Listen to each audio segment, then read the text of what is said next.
Boa noite, pessoal. Sejam todos bem-vindos. Dá só uma olhada nessa matéria aqui que pouca gente está dando atenção, mas essa matéria, sem sombra de dúvidas, pode causar grandes dores de cabeça ao governo Lula. Essa matéria foi extraída do Valor Econômico, também foi publicada na Folha de São Paulo, Poder 360, mas o primeiro a publicar essa matéria foi o antagonista e com maior propriedade. Governo alterou dado de última hora para cortar artificialmente gastos com o INSS. Uma das secretarias do Lula, chamada Secretaria de Política Econômica, ela faz parte do Ministério do Haddad, Ministério da Fazenda, tá, pessoal?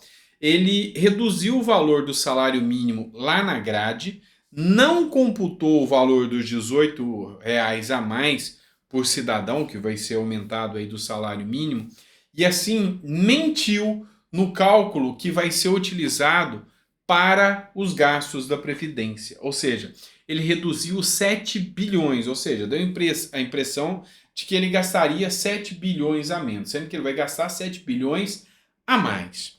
Isso aí é o que a gente chama de pedalada fiscal. Foi exatamente isto que fez a Dilma Rousseff cair lá em 2016. Os deputados já estão de olho nisso, inclusive o Arthur Lira já está sabendo dessa situação e talvez até esperando o momento certo para agir. O Kim Kataguiri, que é um deputado federal, ele fez uma postagem mencionando a Folha de São Paulo, que coloca aqui: governo alterou dados de última hora para cortar artificialmente gasto com o INSS. E quando se corta artificialmente, é o que a gente chama de pedalada fiscal. O Kim Kataguiri, ele não só está fazendo publicações, mas ele entrou com ação para investigar se houve crime de responsabilidade do governo Lula. Então foi feita uma denúncia aqui para investigar se há crime de responsabilidade ou não do governo Lula. É muito temerário para o Lula, ainda mais no momento que ele está para a China, está viajando para a China, ter deixado o Brasil aqui e uma descoberta desse porte. Realmente, nós não estamos falando de R$ 1, R$ 2, nós estamos falando de R$ 7 bilhões de pedalada fiscal. Sim, isso aqui é pedalada fiscal, a mesma que foi utilizada para derrubar Dilma Rousseff. Eu já falei para vocês que nós temos 5 itens importantíssimos aqui que levam ao impeachment. Não é só o crime de responsabilidade por si só. O Brasil não é um país sério. Deveria ser. Mas para se chegar a um impeachment, a gente tem que ter itens como falta de base dentro do Congresso Nacional, e Lula não tem base, é fraco dentro do Congresso Nacional, desconexão com a realidade, falta de apoio popular, inclusive, coisa que Lula não tem. Também a perda da mídia, a mídia já está pulando fora de Lula, já está desistindo do Lula, e também a economia indo mal. A economia no Brasil não está indo mal, está indo péssima, está horrível. E esse é um dos itens a mais, os ingredientes a mais no impeachment. E por fim, que é o chamado crime de responsabilidade. E esse agora está conjecturado, está encontrado aqui com essa pedalada fiscal feita aí dentro do próprio INSS. Isso aqui ainda vai dar muito o que falar. A mídia ainda está falando pouco, mas já está começando a ganhar uma voz mais forte sobre isso. Bora falar agora de eleições presidenciais para 2026? Bora lá? Eduardo Leite, que é o governador do Rio Grande do Sul, diz mirar uma união com Zema e Tarcísio contra projetos de Lula e Bolsonaro em 2026. Pois é, o governador do Rio Grande do Sul afirmou em 2026 que na eleição presidencial ele quer estar junto do governador de Minas Gerais, que é o Zema, e do governador de São Paulo, que é o Tarcísio de Freitas, para construir uma alternativa, tanto ao Lula quanto ao Bolsonaro em relação a 2026. O fato é que a gente sabe muito bem que o Eduardo Leite, que é esse governador aqui do Rio Grande do Sul, para quem é de outros estados, ele visa a presidência, ele tem interesse à presidência. Já o Zema também tem interesse à presidência. Então poderia haver uma chapa entre Zema e Eduardo Leite de vice ou vice-versa, né? O Eduardo Leite de presidente e Zema de vice.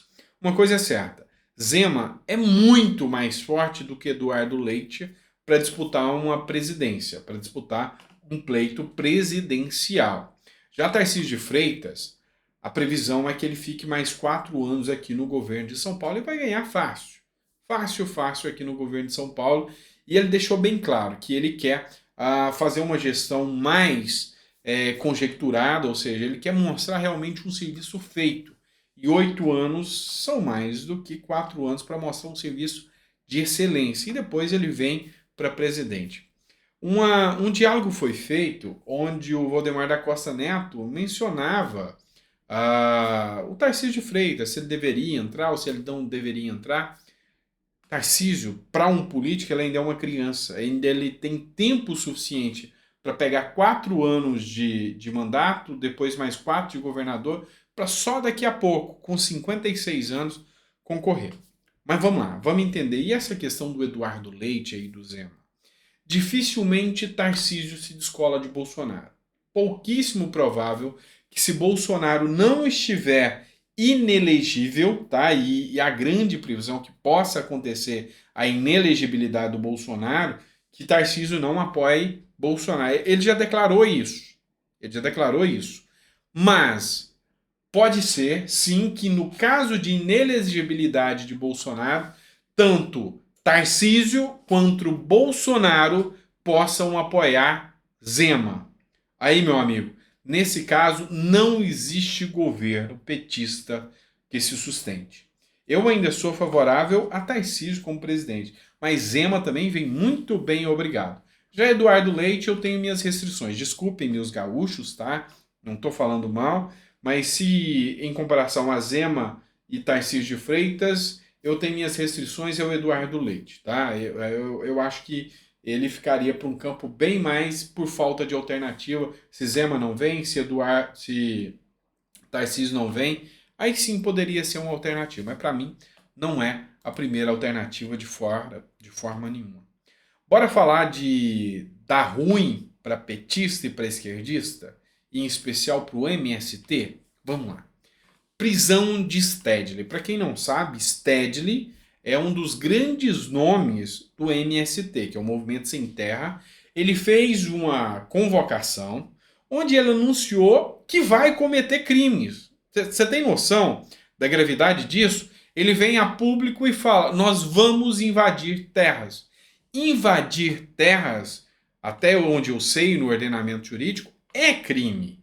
Então, ele fez uma live para anunciar que vai fazer crimes. E aí foi feito o pedido de prisão desse líder do Movimento Sem Terra. A Frente Parlamentar de Agricultura pediu no STF a prisão preventiva do líder do MST por ameaça de invasão de terra. Eu vi um debate entre o Ricardo Salles, que é deputado federal, já foi ministro do Bolsonaro, do meio ambiente, e a Sâmia Bonfim, que é do PSOL, onde ele discutia essas ações do MST, que são tão gravosas quanto as ações dos atos do dia 8 de janeiro.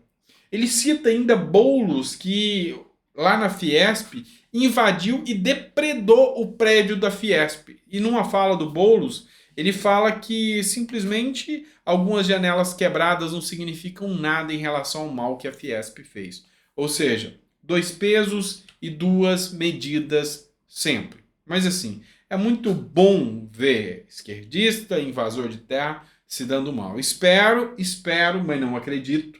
Vamos deixar claro.